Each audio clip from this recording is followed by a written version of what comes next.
The truth of Christianity, including the saving gospel message of Christ, are rejected by the atheist. The atheist claims he or she does not believe in God because they are not convinced by the arguments for God's existence. In Holy Scripture, Christians are exhorted to give a defense of the faith, that is, to do apologetics. However, most of the time when Christians have sought to do so, they have used faulty apologetic methodology, that is, a faulty method of defending and arguing for the Christian faith. For most of their arguments, if true, only establish a God, but not the Christian God they believe in. Moreover, often they will argue for the probability of the existence of a God, and yet in their day-to-day life, they don't live as though God only probably exists. They know God exists. All men know God exists. Moreover, when they endlessly give atheists evidence to autonomously weigh, they place God on the stand, as if atheists were the judge and God was on trial in regards to if the evidence proves he exists. This is not honoring to God.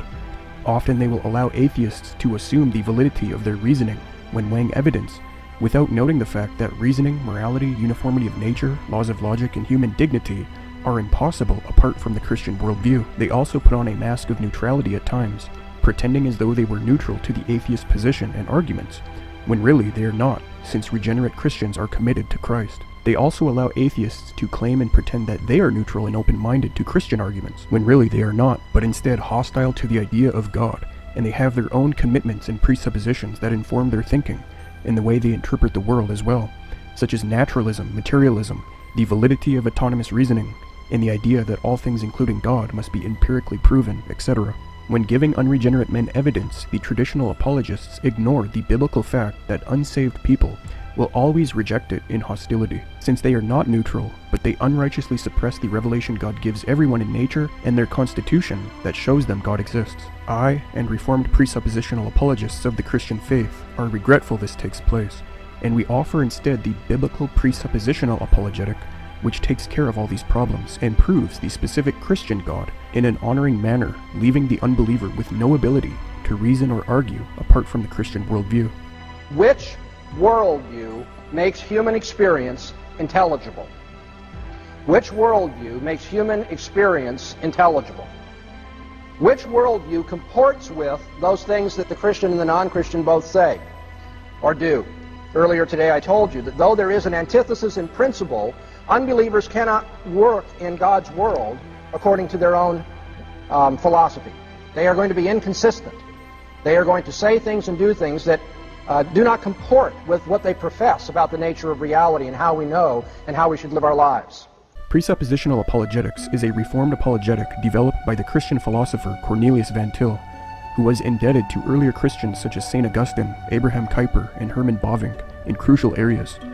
This apologetic was then championed by Van Til's student Greg L. Bahnsen, the philosopher, theologian, and debater. Bahnsen's students then carried on this apologetic as well. It is also championed by Van Til's other students such as the philosophers and theologians K. Scott Oliphant, John Frame, and many others. That atheists hate God proves they know he exists, and that what Holy Scripture says about unbelievers' attitude towards God is true. A fifth grade kid in South Florida getting a whole lot of attention tonight. Has people talking. His family decided to battle the teacher who told him he couldn't read his Bible at school. The man who created Family Guy, Seth MacFarlane. So, can we watch a clip? This is you doing a number on Jesus. Romans 8:7 says the unbelieving mind is, quote, hostile to God, unquote. Colossians 1:21 says atheists are hostile in mind towards God. In Proverbs 8:36 we're told the unbeliever hates God and loves death. Thus, if professed atheists give evidence of actually hating God, this validates the Christian position that they already know God is their enemy and proves Scripture to be true. Accompanying the rise of secularism are numerous things that contradict God's law, such as homosexuality, gay marriage, transgender acceptance, and abortion. There is a real push to normalize these things and criticize those who oppose them as bigots. If atheists hate God and his law and wish to rebel against them, we would expect them to try to standardize things that explicitly violate God's law. This is exactly what is taking place. And in the context of rallies, protests, or events concerning these issues, hateful anti-God or anti-Christ propaganda and rhetoric are often present. Unbelievers are so passionate about these issues God has spoken to because of their hatred towards and thus rebellion against God. This is nothing but a rebellious war against God's created order and a crusade for autonomy from God. Many professing atheists often come out and say things clearly indicating they hate God and Christ, even though they outwardly assert to not believe they exist. A lot of people come up here and they thank Jesus for this award. I want you to know that no one had less to do with this award than Jesus. He didn't help me a bit. If it was up to him, Caesar Milan would be up here with that dog. So all I can say is, Jesus, this award is my God now! While Christopher Hitchens professed not to believe in God, the title of one of his books was God is Not Great. Similarly, while Dan Barker professes not to believe God exists, he nevertheless cannot help but show his deep hatred for him.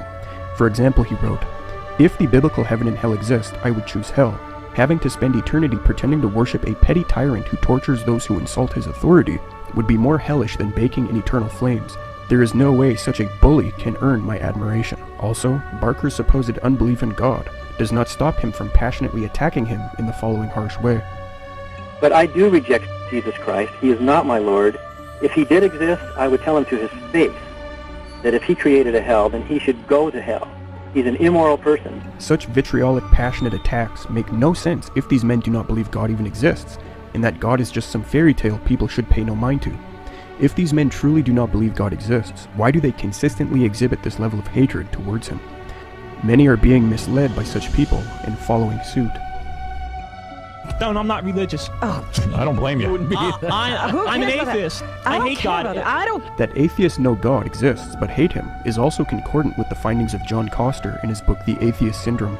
Coster demonstrated the leading figures or pillars of modern unbelief, such as Huxley, Darwin, Nietzsche, and Freud, hated and sought to lead people away from God because they associated the God they knew with their abusive fathers they hated. Based on his research, Coster concluded these pillars of modern unbelief projected the stigma their fathers caused them onto God, and thus contributed to modern unbelief the way they did, as a way to get back at God, i.e. their heavenly Father. Indeed, it is not that people do not believe in God, they always have and will, they simply do not like God. The following admission from popular atheist Michael Shermer highlights the point. What finally tipped my belief into skepticism was the problem of evil. A just and loving God who had the power to heal would surely heal Maureen, Shermer's injured girlfriend. He didn't. Or consider how in a radio debate the atheist author Louis Wolpert admitted he gave up belief in God when God wouldn't help him find his cricket bat as a child. Or one could also note how the atheist writer John Loftus left Christianity because he blamed God for allowing him to cheat on his wife and then get exposed for it. He said everybody write Jesus on bold letters. So what I did was I wrote Jesus just like this.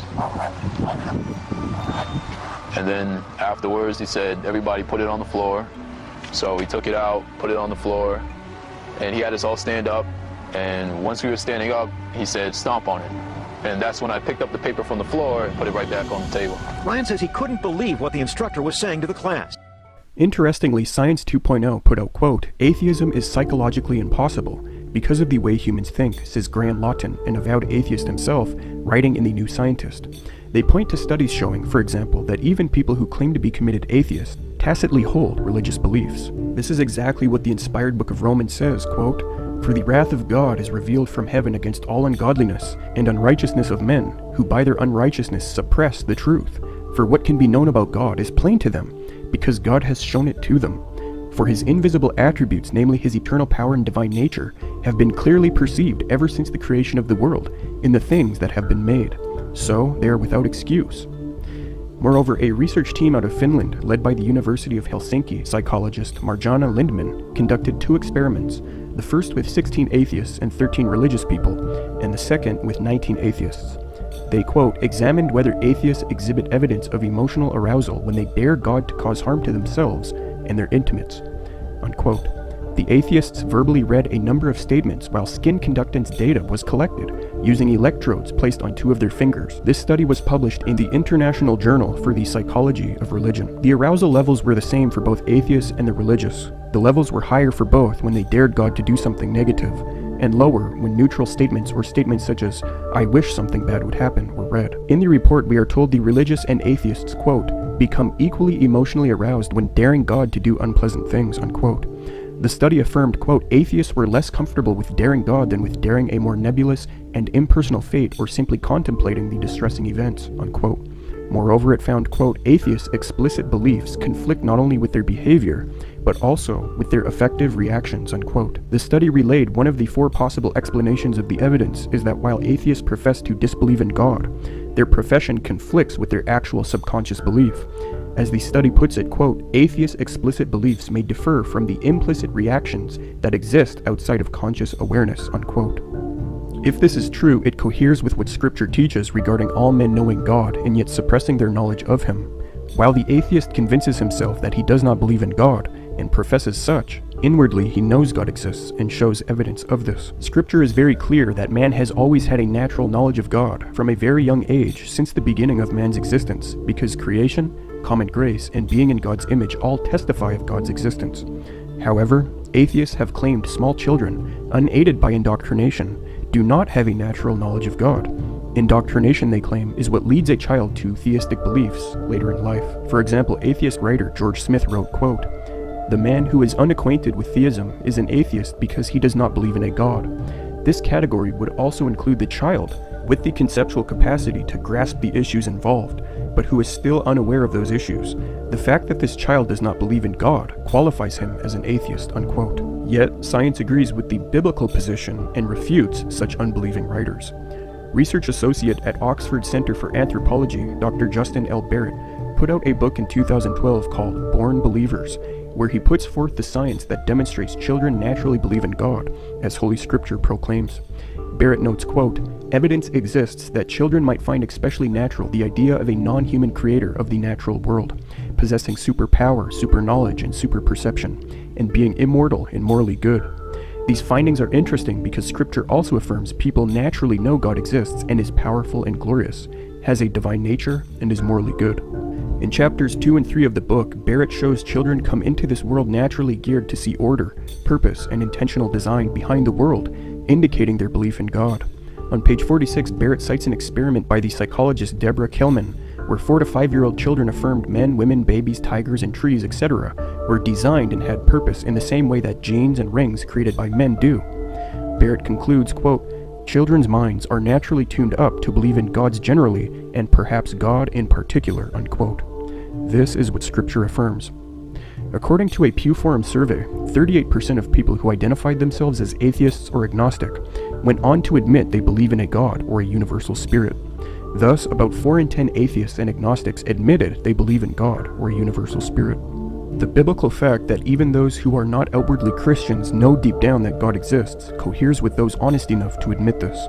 Jonathan McKee reports the following concerning the Christian author Lee Strobel, quote, "In 1993, Lee Strobel admitted that as an atheist he was morally adrift, but secretly wanted an anchor.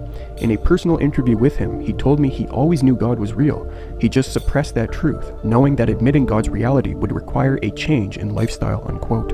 In his book on overcoming addiction, J. Charles Roberts stated, "Underneath the facade of atheism, I always knew there was a God. He just seemed so far away and inconsequential to the lifestyle I had chosen."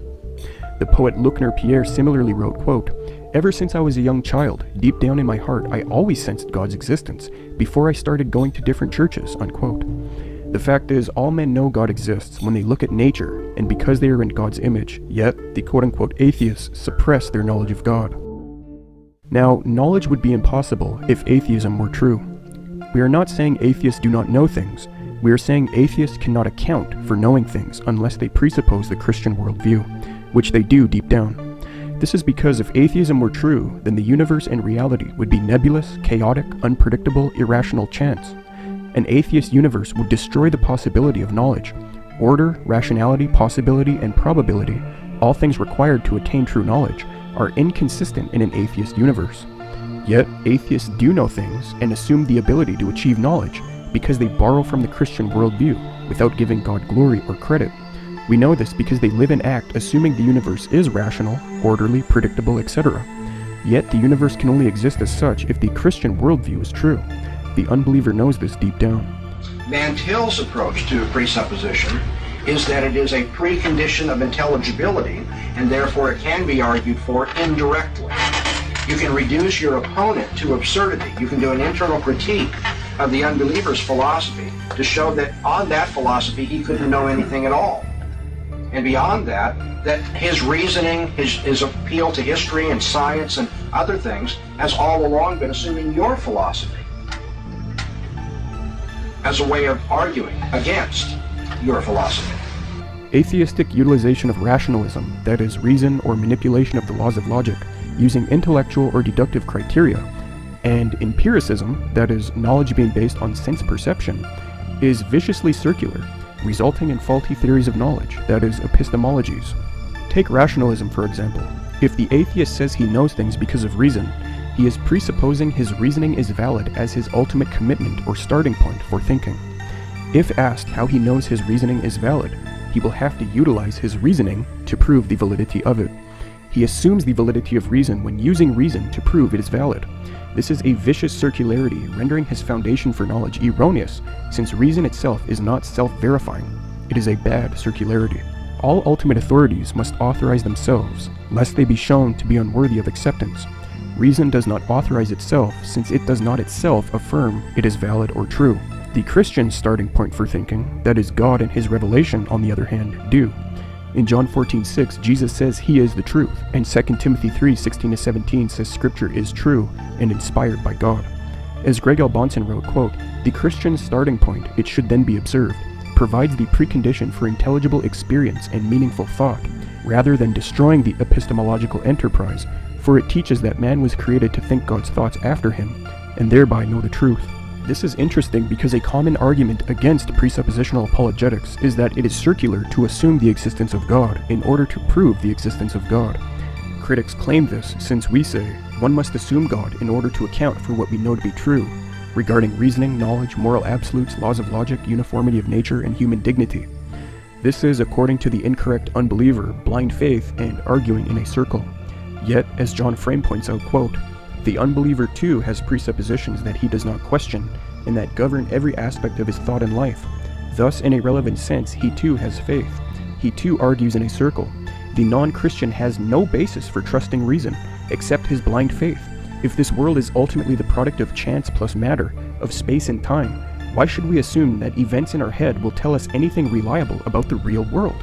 The Christian, though, knows that God has given reason to us as a reliable tool for knowing him, the world and ourselves," unquote. God's revelation is the only viable foundation of knowledge or starting point for thinking. Revelation, as Greg L. Bonson explains, is, quote, "the personal supernatural act of God's self-communication, by which he actively makes himself and his will known to men."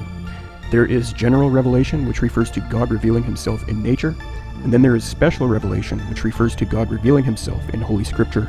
A proper starting point or foundation for knowledge must be based on God's perfect knowledge as found in this divine revelation. Because of God's creation of and control over the universe, Christians have a basis to know that reasoning is a valid instrument, unlike the atheist, since God gave man reason as a tool in the context of an orderly, logical universe that allows him to come to knowledge.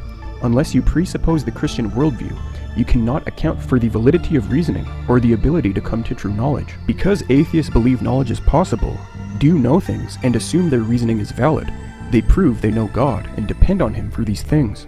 This is why Colossians 2:3 says, "In whom Christ are hidden all the treasures of wisdom and knowledge." Unbelievers know things because of Christ, but they do not acknowledge Christ. Atheists reason because God enables that activity by his sovereign creation of and rule over the world and universe, which we learn about in general and special revelation. It is because atheists know God and know about this that they trust in their reasoning abilities as able to bring them to knowledge.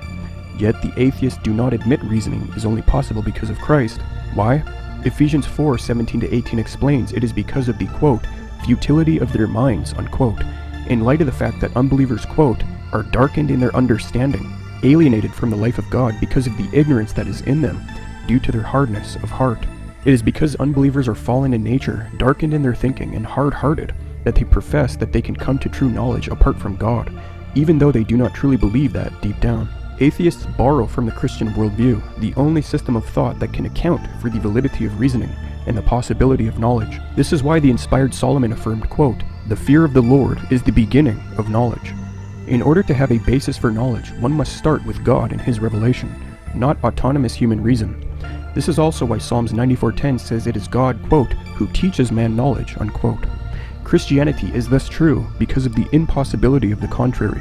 It is impossible for Christianity to not be true, because it alone provides the only foundation for reason men utilize, and the knowledge men have. Unless Christ is the Lord of one's reasoning, one cannot even account for reasoning or knowledge. As Thompson noted, apart from the self-attesting Christ of Scripture, his, the unbeliever's thinking, based on his autonomous presuppositions, loses meaning, coherence, and intelligibility. Christianity will be offered to him not simply because it affords with facts and logic, but because facts and logic could not be meaningful without it. Christianity is not simply as reasonable as other options, or even slightly more so. It is the only reasonable position for man to hold. The same can be said with regard to the unbeliever who views empiricism as his ultimate authority or foundation for knowledge. Empiricists say sense perception or observation is what leads to all knowledge. However, it must be asked, how does the unbeliever know from his senses that sense perception leads to all knowledge? Did he sense that somewhere? Did his observation of nature detect this idea? Obviously not. Moreover, when did the empiricist observe it has always been true at all times that all knowledge is gained only through sense perception? When and how did he sense that in nature? What is more, unbelieving empiricists cannot account for trusting in sense perception, since in atheism, the universe would have to operate under nebulous, chaotic, unguided, unpredictable, random chance. Such a universe could result in the possibility of the change of his senses from being able to correctly observe reality to unable to correctly observe it. Relying on senses to bring one to knowledge only makes sense if God and his revelation are the ultimate foundation for knowledge or the starting point in thinking. This is because God's revelation confirms he sustains, regulates, and guides the universe, whereby it is not chaotic, unpredictable, and random. With God and his revelation as the foundation for knowledge, we know sense perception can always be a valid tool. God created man to sense things and to know things through observation. By trusting that his senses can bring him to knowledge, the unbeliever shows he knows God deep down as the one who enables the continual validity of the senses to bring one to knowledge. Yet the atheist suppresses his knowledge of God due to his hatred for him, thereby not giving him the credit he is due. In sum, Van Til stated, "It is the firm conviction of every epistemologically self-conscious Christian that no human being can utter a single syllable, whether in negation or affirmation, unless it were for God's existence. Thus, the transcendental argument seeks to discover what sort of foundations the house of human knowledge must have, in order to be what it is." The critic might ask, why doesn't Islam, for example, provide the necessary precondition for knowledge and reason? The answer is the Quran, unlike the Bible, isn't a book that deals with such issues. The Quran is merely 114 surahs of petty stories, not theological or philosophical discourse. Now I am going to thoroughly address this question. As affirmed, Christianity accounts for moral absolutes, since morals are based on God's eternal nature and character. See Leviticus 19:1-2 and 1 Peter 1:16. It also accounts for why men know right from wrong and live and speak as though morality is absolute, even though atheism does not justify such behavior. This is because God writes the works of his law on their hearts. See Romans 2:14-15.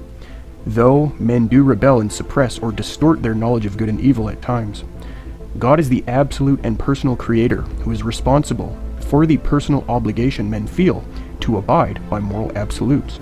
Christian theism accounts for why we feel and live as though humans have dignity or value, since it affirms all men know God, Psalms 19:1, Romans 1:17-23, and that men are in God's image, see Genesis 1:26 and on, that they belong to God and are accountable to God, see Proverbs 16:4, Romans 11:36, and Revelation 4:11.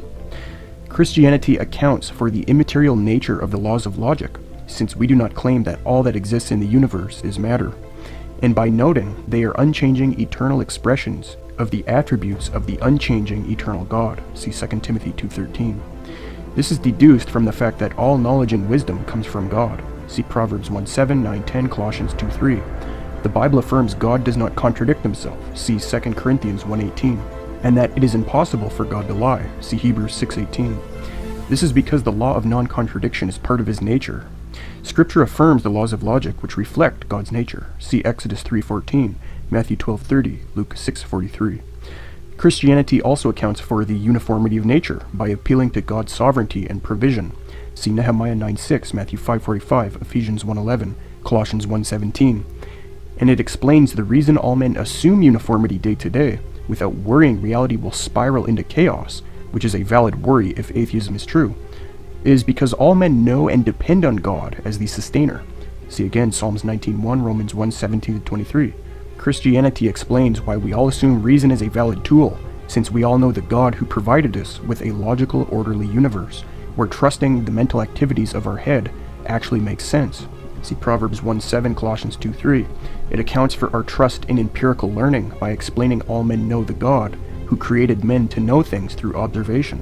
See again Romans 19:1, Romans 1:17-23, that all men know God, and Exodus 4:11, Proverbs 20:12, for the fact that God created men to know things through observation, and that all men trust in God to sustain the viability of the senses. Lastly, it accounts for the possibility of knowledge by noting that God provided us with and sustains our universe.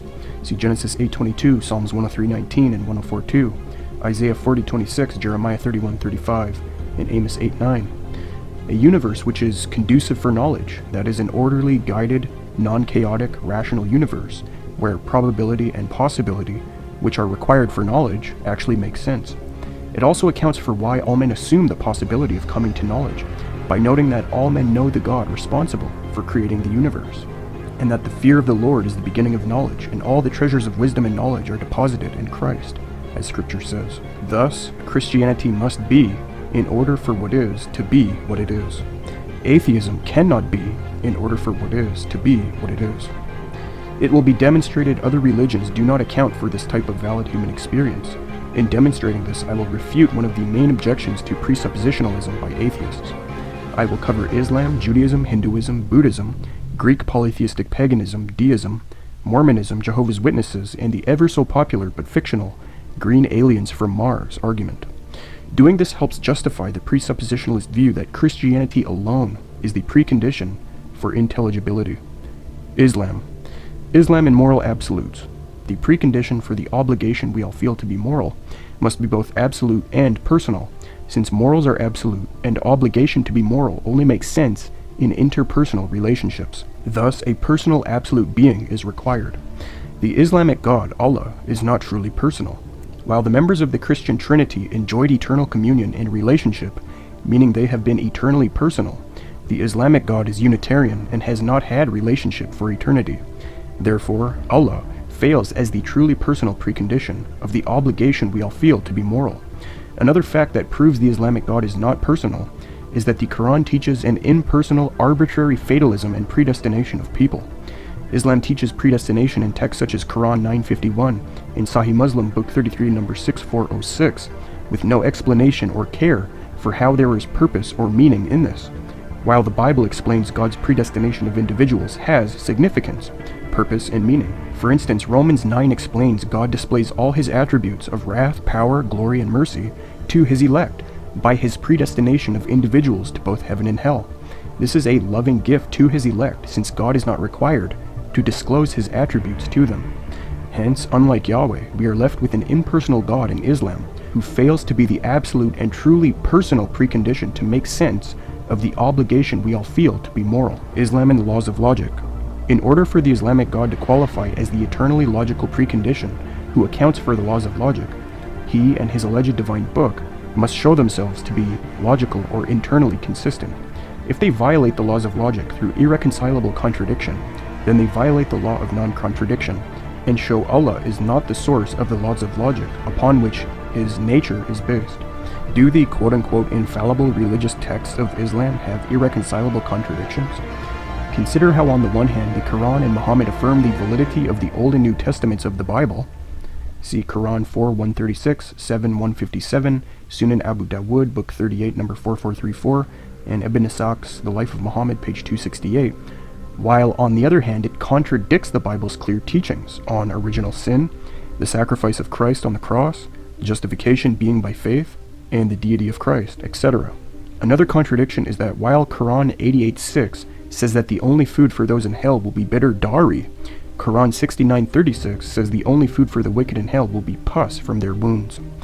Since the Quran, which is allegedly from Allah, violates the law of non-contradiction, this means the false Islamic God's nature is not logical, and hence he is not the source of the laws of logic. They are not based on his nature. Islam and the possibility of knowledge. The Quran and the Hadith literature upon which the Islamic worldview is based are not texts which offer relevant epistemic philosophical discourses. The Bible, on the other hand, as we've demonstrated, does. Instead, what is contained in the Quran are merely 114 chapters of petty stories, warnings to obey Allah and Muhammad, and a skewed Islamized version of history. The Hadith literature contains the actions of Muhammad as well as his extra Quranic sayings, yet no Hadith even deals with the issue of justification of knowledge through Allah. Since these many volumes of sources do not even touch on this issue, though they make sure to cover all they can, including answering how many rocks a Muslim should use to clean himself after he goes to the bathroom, we can therefore be confident the author of these sources did not have a justification for knowledge. Judaism. Judaism, the laws of logic, and moral absolutes. If Judaism is true, then that means the God of Judaism lied when he said the Messiah would come before the destruction of the Second Temple, which he said in Daniel 9:26. The destruction of the Second Temple occurred in AD 70, yet Judaism does not believe the Messiah has come. So, if the God of Judaism is a liar, then he contradicted himself since he stated he does not lie. Numbers 23:19. If he contradicted himself, then he violated the law of non-contradiction, and thus his nature is not logical, and the laws of logic cannot be grounded in his eternal nature. Moreover, if he is a liar, which is an immoral characteristic, then moral absolutes are not based on his eternal nature. Thus, he fails as the source for moral absolutes. Moreover, since those who believe in Judaism affirm Unitarianism, this worldview suffers from the same difficulty which Islam does. That is, the God of Judaism is not truly personal. Again, while the members of the Christian Trinity enjoyed eternal communion and relationship, meaning they are truly personal, the God of Judaism is Unitarian and has not had relationship for eternity. Therefore, the God of Judaism fails as the truly personal precondition for the obligation we all feel to be moral. Judaism and the uniformity of nature. Judaism denies God is in active, sovereign control over the universe. Instead, it says nature simply remains the same way God created it in the beginning. See Maimonides' Guide 229. However, this idea does not account for what is true about the uniformity of nature. Nature is uniform for human life and rationality, partly because the material entities of the universe are not merely set in motion, but actively moving about being sustained by God. They exhibit constant action or motion, which shows constant sovereignty and intelligence. For example, consider how atoms, of which all matter is comprised, are always in motion and engaging in patterns. This suggests the constant working of God behind the scenes, as Christianity affirms, not a mere creation and sort of abandonment of the universe, as Judaism teaches. Or consider how in atoms you have constantly active or moving electrons. You also have moving particles in gas, liquids, and solids, though the particles and solids vibrate while held closely together. This type of thing in nature, which was unknown to medieval Jewish scholars like Maimonides, presupposes a sovereign God in complete total control of every minute detail of the universe, not one who sits back and leaves the universe on its own, apart from the odd miracle. Thus, Judaism's rejection of God's full sovereignty over nature proves he is not a valid precondition for the uniformity of nature. Hinduism. Hinduism and the laws of logic. Since Hinduism affirms monism, that is, the idea that all is one, and denies differentiation or true distinctions, there are thus no contradictions in Hinduism and hence no law of non-contradiction. This therefore disqualifies Hinduism from being a valid precondition for the laws of logic, such as the law of non-contradiction. This also applies to and refutes other world religions which affirm monism, for example the New Age, Christian Science, and Hare Krishna. Hinduism and moral absolutes. Since in Hinduism Brahma, which accounts for the world, is not a person but an impersonal principle, it fails as a precondition for the obligation we all feel to abide by moral absolutes. Again, obligation to be moral only makes sense if we are in personal relationship with an absolute, truly personal being. Since Brahma is not a personal being, Hinduism fails as a precondition for the obligation men feel to be moral. This criticism can also be leveled against Taoism and its absolute principle called Taidi, which means great energy. It is impersonal. The same can be said about the principle called mana behind the gods of animism. Moreover, Brahma is said to be beyond good and evil, and thus fails as the source of absolute morality we assume and live by. Hinduism and the uniformity of nature. Since monistic worldviews such as Hinduism have impersonal principles which do not control and sustain nature, instead of a sovereign, all-controlling God like in Christianity, Hinduism fails to account for the uniformity of nature, for in order for the universe to be uniform, it must be guided, sustained, and not chaotic, unpredictable, nebulous, and irrational. Moreover, Hinduism, unlike Christianity, does not account for why all men depend on the uniformity of nature day to day. The Christian affirms all men know God deep down and thus depend on him for uniformity of nature, even though many outwardly profess to deny God's existence due to having a fallen, rebellious nature. Buddhism. Buddhism and moral absolutes. In Buddhism, evil is an illusion. This contradicts valid human experience, since we all, for good reason, speak and live affirming things are truly evil. When on the news we hear about a brutal murder, rape, or some other heinous act, we don't say, although this seems wrong, it's just an illusion. No, we know it is wrong, and thus make valid laws against such things accordingly. Moreover, Buddhism is atheistic and hence does not give us a source accounting for where objective moral absolutes come from. Lastly, Buddhism has no personal absolute, which again is needed to account for the obligation men feel to abide by moral absolutes. Buddhism and the laws of logic. Buddhism denies the existence of the soul while also teaching reincarnation. This is an internal contradiction. What is reincarnated? Thus, by breaking the laws of logic, it fails as a precondition for the laws of logic. Moreover, Buddhism teaches reality is just an illusion. If a worldview claims reality, which would include the laws of logic, is just an illusion, then the laws of logic do not exist and can't be accounted for by such a worldview. Greek polytheistic paganism. Greek polytheistic paganism and moral absolutes.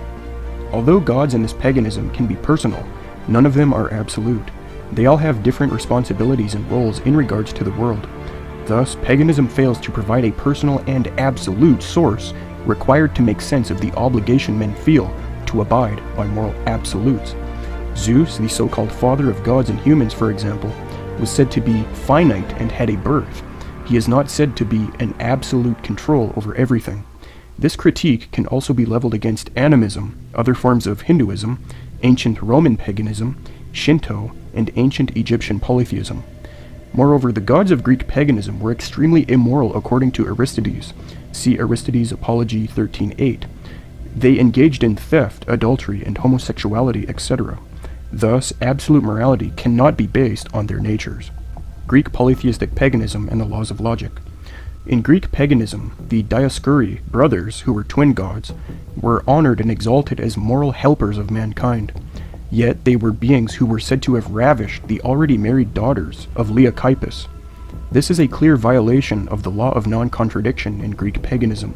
Either they are moral, noble, and exalted helpers of mankind who deserve respect, or they are not, since they are rapists of already married females.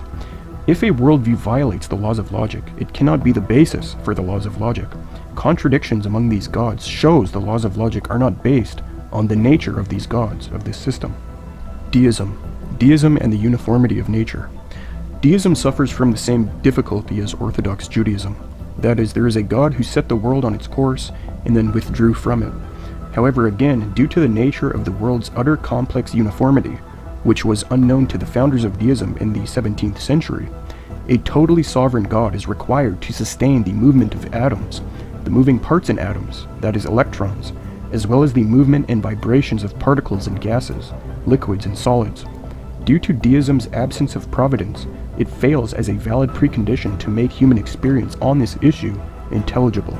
Moreover, deism does not explain why all men assume day to day that nature will be uniform.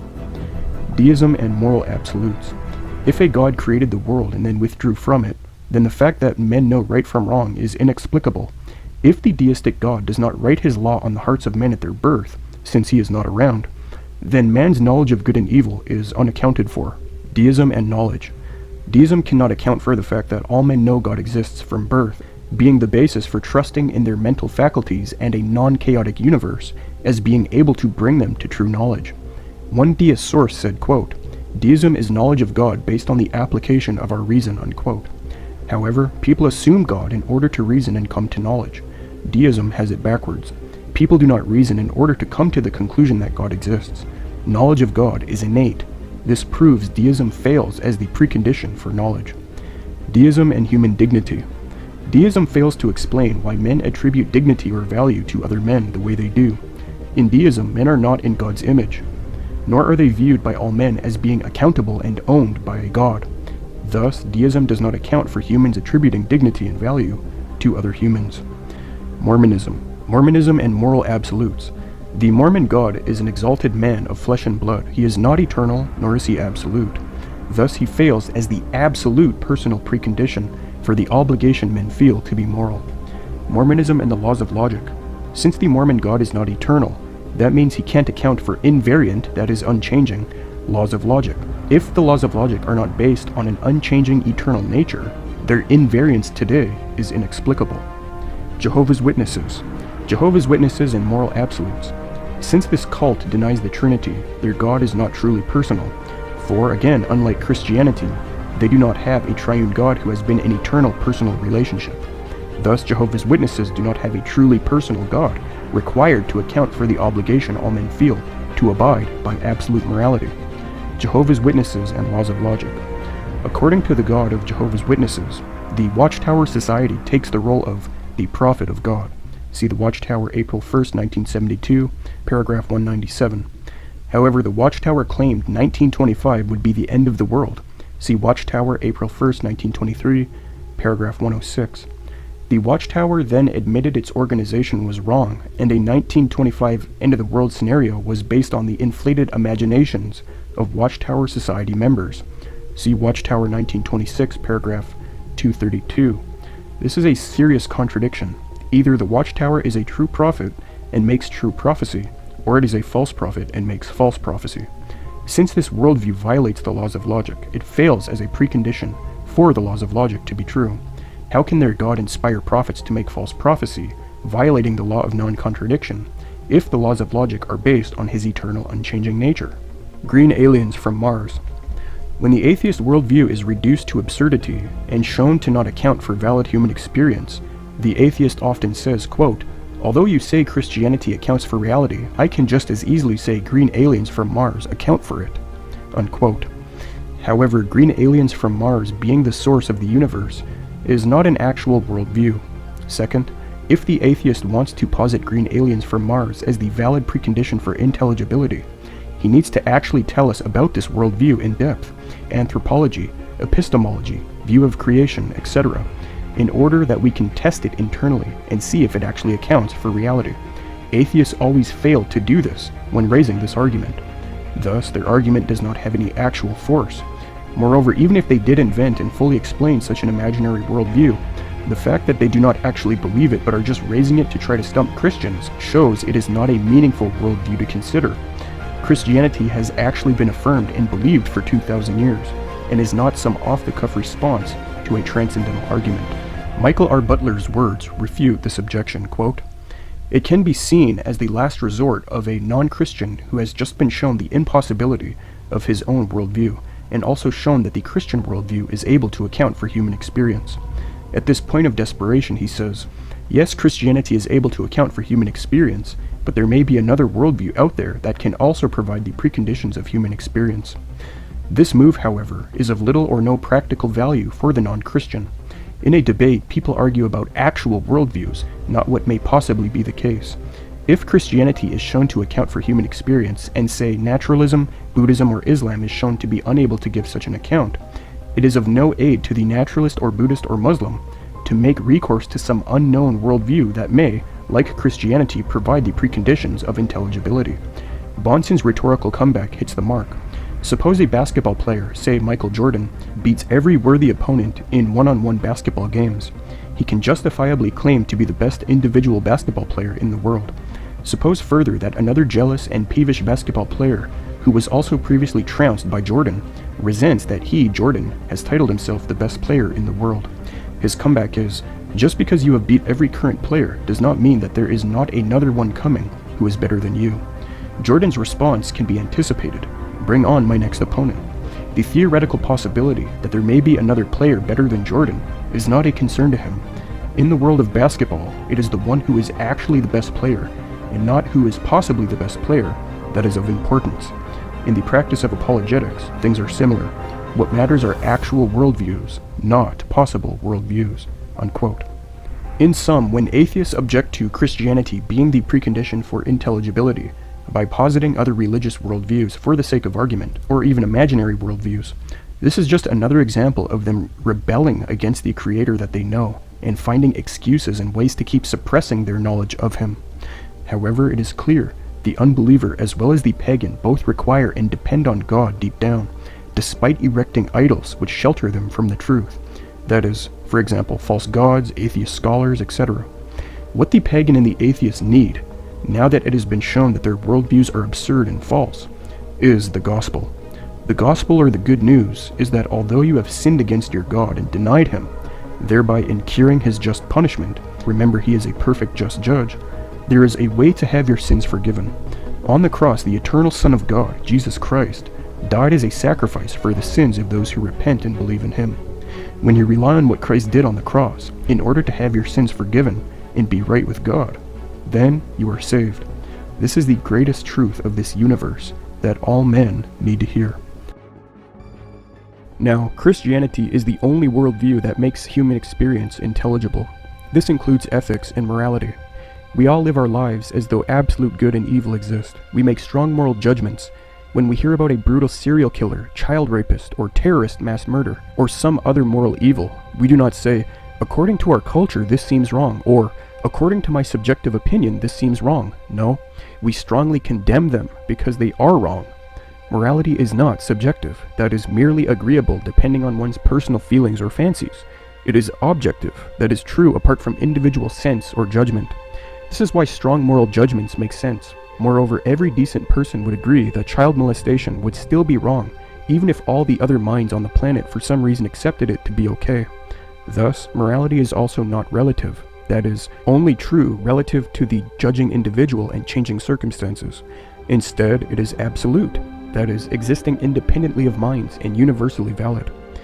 However, atheists, with their view that all that exists in the universe is matter, cannot account for immaterial moral laws existing outside the mind.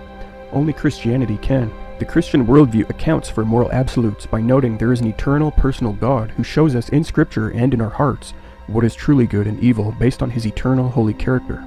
It is up to the Christian, therefore, to make sense of and explain the absolute standard of right and wrong the atheist knows exists deep down, but can't account for. The Bible said in the first place, you've got to give an answer that does not show the fool that you're going to be sucked into the problems of his worldview.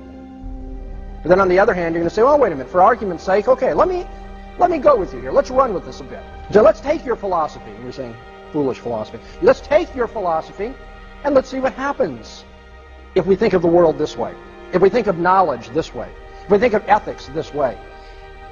Answer a fool according to his folly, lest he be wise in his own conceit.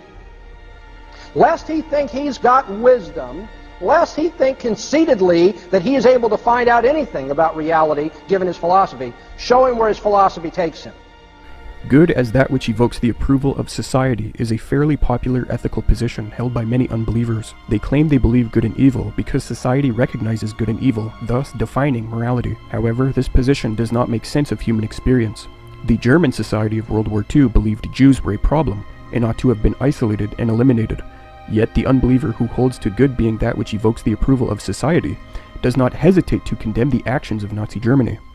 This means they do not truly believe their concept, because the German society defined murdering Jews as something good. Moreover, societies have been documented to have engaged in cannibalism, child molestation, community suicide, and widow immolation, that is, widows burning themselves to death on their husband's funeral pyre. Why do unbelievers strongly criticize and condemn this behavior if they truly believe morality is simply what evokes the approval of society? We ordinarily think of things evoking approval or disapproval, if you want to look at the negative side of ethics. We ordinarily think of things evoking approval because they are good. We don't think of the evoking approval as constituting their goodness. The unbeliever knows in his heart of hearts and her heart of hearts that good has to do with matching God's attitude toward things. Evil is that which goes contrary to God's feelings about certain things and against his character. And they use good, the language of goodness and evil, in that absolutistic way, and then they try to find some theory to cover it up. As Paul says, I find that you are very superstitious. You have all of this evidence of ethics around you in your society, and yet you can't make any sense of ethics, given your worldview. And so this God that you worship in ignorance, this absolute standard of goodness that you know is there but you cannot understand given your worldview, I can declare unto you. The utilitarian will define good as that which results in the greatest amount of happiness for the most people. Whatever results in happiness and not harm is good, according to them. Atheist writer Sam Harris wrote, quote, "For there to be objective moral truths worth knowing, there need only be better and worse ways to seek happiness in this world." Likewise, the atheist Dan Barker wrote, quote, "Morality implies avoiding or minimizing harm. This is by definition." However, one must ask, why do these atheists call that which avoids harm moral or good instead of simply socially advantageous, and that which causes harm immoral or evil instead of simply socially disadvantageous? Why is it morally good to reduce the harm of others and evil to cause harm? If atheism is true and people are just matter in motion, or random biological organisms who appeared on a random rock due to unguided chance, in atheism, why is reducing harm to random biological organisms actually good? How do atheists know this is good? The atheist knows it is good because on his heart there is God's moral code that reflects his perfect character. By admitting reducing harm or causing happiness is actually good or moral, these unbelievers show deep down they know of a real objective standard of morality that their worldview simply cannot account for. In atheism, is reducing harm of people and causing their happiness good or moral because the atheist says so? If so, why was Hitler wrong? He said what he did was good as well. If the Christian asked the utilitarian why rape is wrong, he would say it is wrong because it causes unnecessary harm to the victim, resulting in a loss of happiness. However, leaving aside the other problems we mentioned, if the Christian then asked the unbeliever why rape would be wrong, if it was known the victim was in a permanent coma and would never feel harm physically or mentally, the unbeliever would not be able to account for the wrongness of the offense anymore with his ethical theory. Empathy, the atheist's commonly espoused basis for avoiding moral wrongs against others, would fail as a sole reason for not engaging in this crime. Yet the unbeliever would still know the action was wrong and would not engage in it himself for moral reasons. This is because he or she knows things are wrong because such things do not match God's character, not because of empathy only, though that is important too and makes sense according to the Christian worldview. Now, we all show that we know there is an obligation to do what is good, though we often rebel. The question now is not where does conviction to be moral come from. The questions are where does the authority of absolute morality come from, and why do we strongly feel obligated to that authority? The authority of absolute morality is either personal or impersonal. The atheist cannot hold to the latter view since a random chance universe could not produce an impersonal structure or law that puts forth moral precepts we should be committed to or obligated to. It makes no sense to hold that we ought to be obligated to what some chaotic, arbitrary, random chance system produced. Yet the atheist knows and shows evidence he is obligated to the authority of moral absolutes, and thus makes strong moral decisions and judgments accordingly. The former view, therefore, that is the authority of moral absolutes is personal, is what makes sense. Obligation and loyalty are related to interpersonal relationships. The reason we all feel obligated to adhere to a basic moral code is because the Christian God we know exists. He is the only God out of all the major world religions who is both absolute and personal. The Christian worldview alone has an absolute personal moral lawgiver, which is needed to make sense of everyone's obligation they feel to abide by a personal absolute moral standard. Morality is, as we have proved, absolute, that is, existing outside the mind, and moral obligation is personal, since it only makes sense in interpersonal relationships. Only the Christian God is both absolute, that is, existing outside the mind and beyond any legitimate challenge, and personal. For example, God identifies with his people, became a man, and is near his people. No pagan god is both personal and absolute. Pagan gods can be personal, but they are not absolute. Islam and Judaism, though they claim to have a personal absolute God, are dependent on the Bible and could thus be deemed Christian heresies, rendering their view of God a mere theft and distortion of the foundational Christian view of God. This leaves Christianity as the only legitimate precondition to make the moral reality we experience intelligible. Thus, by simply making moral judgments and holding things to be right and wrong, the unbeliever proves he's really a rebellious closet believer who knows God. If the atheist was consistent, he would have to agree with the unbelieving Yale professor Arthur Allen Leff, who admitted, according to atheism, quote, "There is no way of proving napalming babies is bad." Similarly, the unbelieving secular humanist philosopher Paul Kurtz said the following as a consistent unbeliever, quote, "I can find no ultimate basis for aught." This is consistent atheism, yet atheists do not live and speak as if this is true. They live and speak as though morality is absolute and objective, thus contradicting their worldview and borrowing from the Christian one. There's a market for selling humans. Allah says I should sell them. He commands me to sell them. I will sell women. I sell women. I think this man says he wants to sell women. I'm getting that from him. And I've heard people say that this is evil, which we would all agree, a cancer. The unbeliever cannot escape this. This is again because they are in the image of God, and they know the Christian God exists, and that good is what conforms to his character. They have the words of God's law written on their heart, and thus cannot help but make strong moral judgments, even though their atheism gives them no basis to do so. Atheists are living a delusion, since while they live as though there is absolute right and wrong, which requires immaterial moral laws, an atheist universe does not allow or account for absolute right and wrong. Only Christianity does. As Van Til explained, the atheist is like a child sitting on his father's lap and slapping and insulting his father. The child is only able to do this because his father is supporting him. Likewise, the atheist is only able to rant against God on moral issues because God is supporting him. It makes no sense to make moral claims denying God, when God is the necessary precondition for morality to even make sense. Romans 2:14-15 has already made this truth known to man, quote, "For when Gentiles who do not have the law by nature do what the law requires, they are a law to themselves, even though they do not have the law. They show that the work of the law is written on their hearts, while their conscience also bears witness," unquote.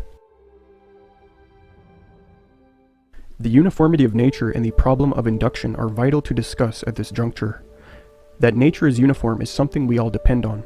We do not fear gravity and physics will go out of whack and send mankind flying off the earth into space one day, or cause the words we speak to one day not make sense to those we communicate with. Science depends on the uniformity of nature, for in science we observe, hypothesize, test, and repeat. In order to do science and repeat our experiments, we depend on nature being uniform and not changing. As Bonson noted, science is absolutely dependent on this uniformity, because without it we could not infer from past events what we can expect under like circumstances in the future. Physical science absolutely requires the ability to predict the future action of material entities. Scientific experimentation, theorizing, and predication would be impossible were nature not uniform, unquote. This leads to the problem of induction, which an atheist worldview cannot answer. How does the atheist, according to his unbelieving worldview, know that the future will be like the past? He can't. Yet he does not fear tomorrow nature will cease being uniform. Everyone assumes the uniformity of nature. And now the question you want to raise is, which worldview makes human experience, that is the expectation that the future will be like the past, that there's a causal connection in this world that you can rely on to make predictions and to plan your life and do things, which worldview makes that human experience intelligible? Now, everyone assumes this, but no one's worldview can account for it apart from the Christian. Some unbelievers have tried to solve this problem by saying they know the future will be like the past because past experience shows the future is like the past. However, this still only proves things about the past and not the future. Even the atheist philosopher Bertrand Russell admitted this answer does not solve the problem, quote, "Such an argument really begs the very question at issue. We have experience of past futures, but not of future futures. And the question is, will future futures resemble past futures? We have therefore still to seek for some principle which shall enable us to know that the future will follow the same laws as the past." Atheist writer Dan Barker's answer to the problem of induction is that induction based on past events, quote, "works enough," unquote, and, quote, "is useful," unquote.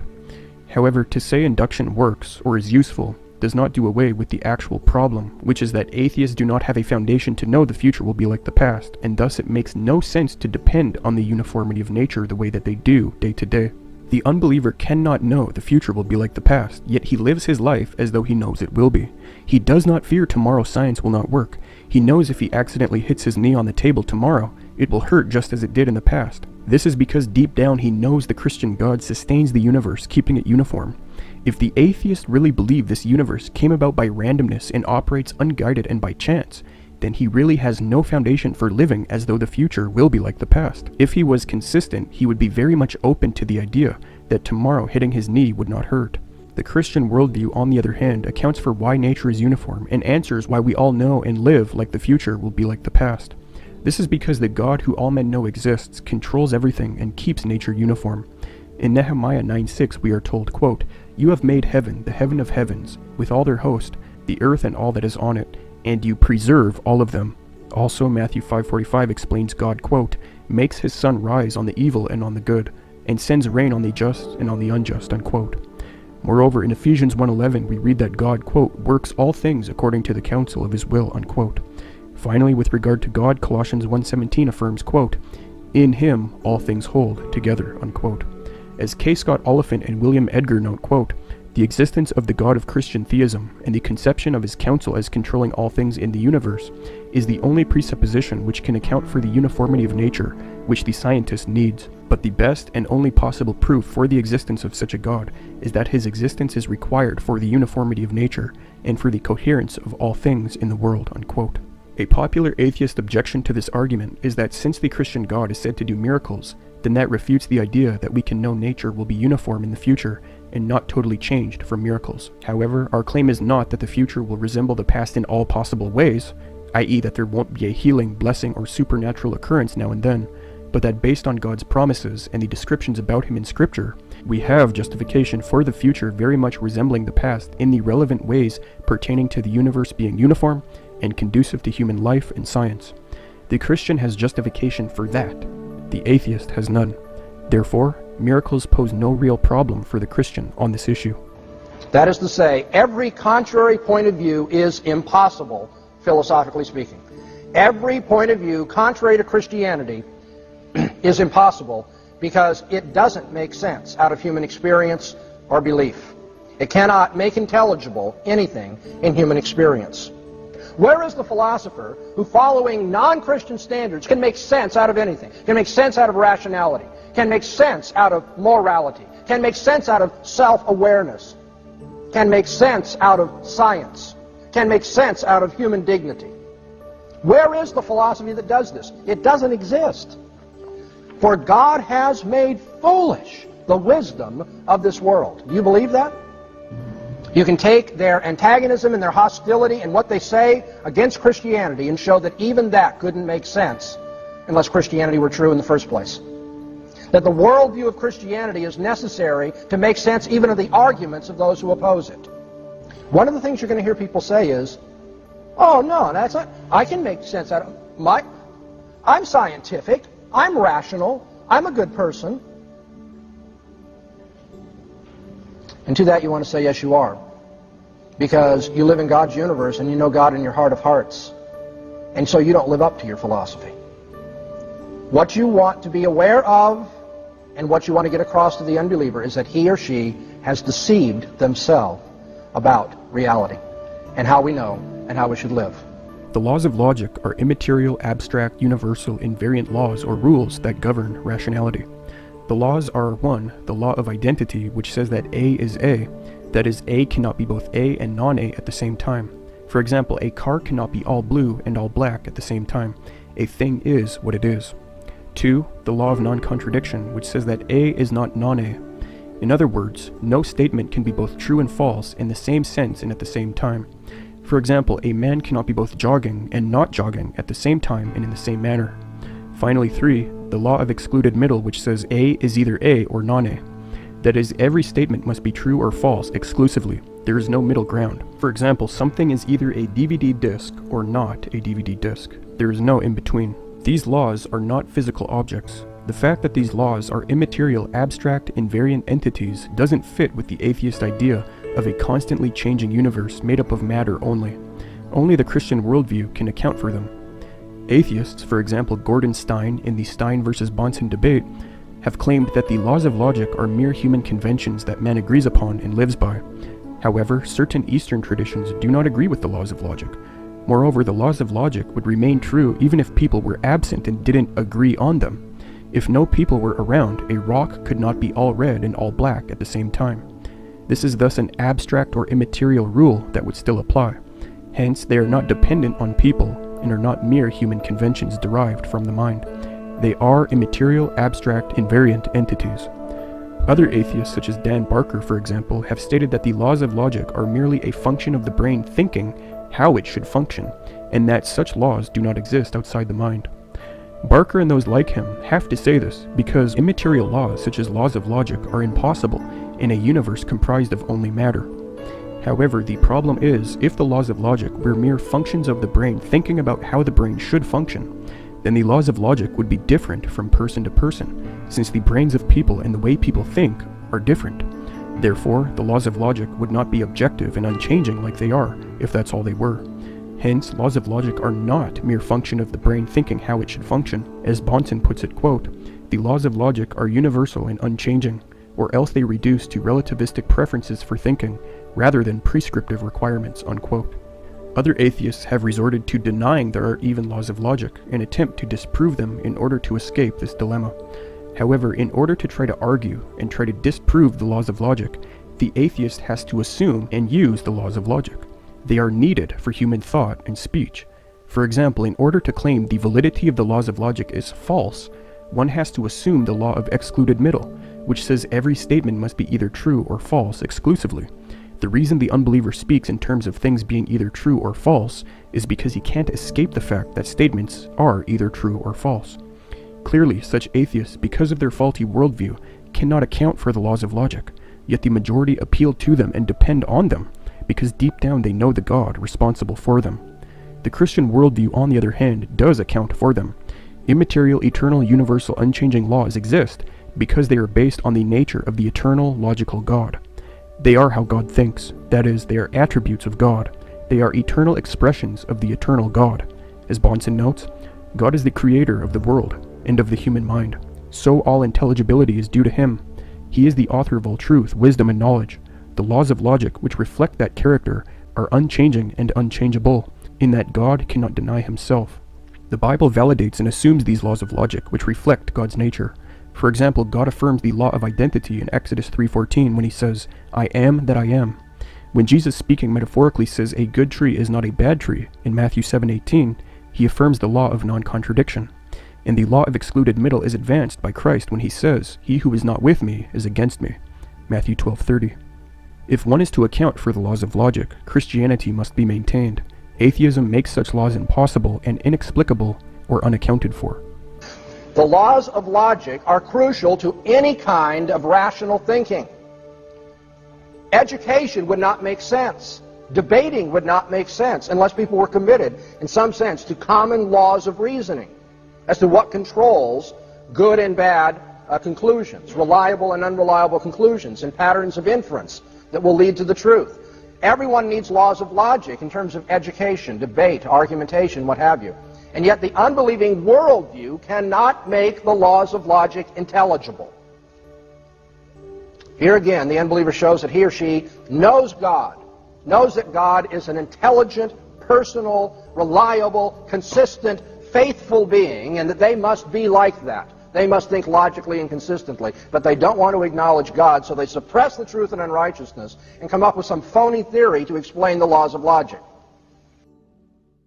Another example showing unbelievers know God and function on that basis, but yet deny him outwardly, relates to the concept of human dignity. The fact that unbelievers value other human beings demonstrates they are not really atheists.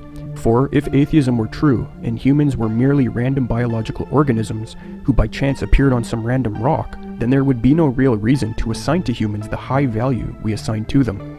The fact unbelievers have funerals for others or get extremely distraught when some actor they like dies shows they know humans have value. It makes no sense to express man's value or dignity in such ways if all men are random advanced animals or stardust. When unbelievers look at another human, even if they do not know them or even like them, they can't help but see in them value and dignity as humans. It is because deep down atheists know there is more to man, and it is absurd to think of them as mere organisms which are products of chance.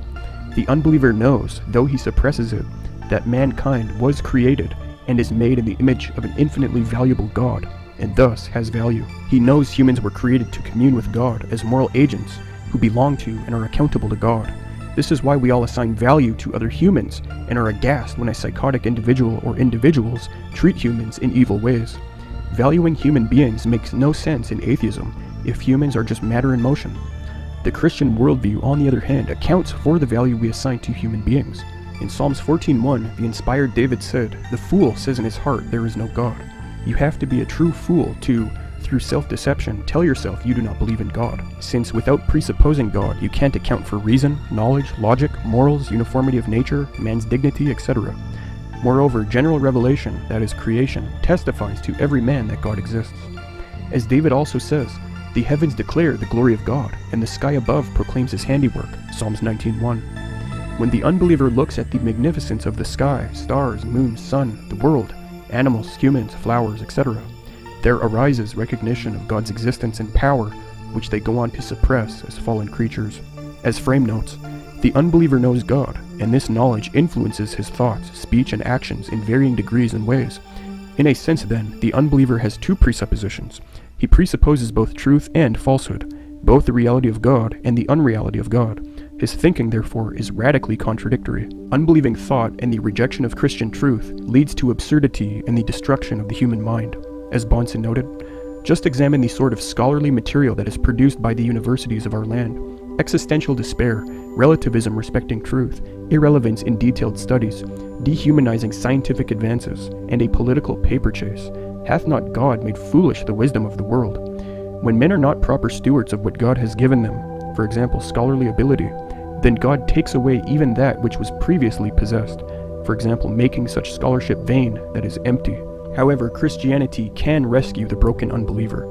You are not a random, valueless biological organism, as you self-deceive yourself to think. Morality does have a basis. The laws of logic and the uniformity of nature we live by and assume can be accounted for. Reason and empirical study can be grounded.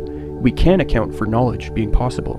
There is no need to despair, for the atheist worldview is internally inconsistent and makes nonsense of valid human experience. There is hope for the troubled unbeliever. Not only does Christianity give the unbeliever hope and rescue him from the absurdity which his unbelieving worldview forces upon him, but it also offers to him rescue from the wrath of God, who he knows deep down.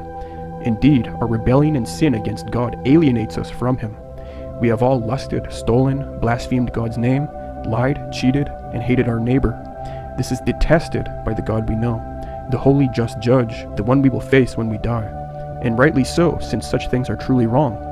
Living for ourselves and not acknowledging our Maker is truly wrong, and quite frankly, insane. And the fact that we fall short every day makes us even guiltier before the holy God we know. However, the eternal divine Son of God, Jesus Christ, was sent by the Father to take onto himself the sin of those who would repent and believe in him. On the cross, Christ willingly paid for the sins of all those who would repent and believe in him. The believer's sins were imputed onto Christ. This was the triune God's act of love for his people. Once one trusts on Christ, their sins are all nailed to the cross and wiped away, and right relationship with God begins. As Romans 5:1 says, "Therefore, since we have been justified or declared righteous by faith, we have peace with God through our Lord Jesus Christ." Once one is right with God through Jesus Christ and his work on the cross, God does not simply leave the person in their sinful state. He helps them grow in grace through his Spirit to better live a moral, good life.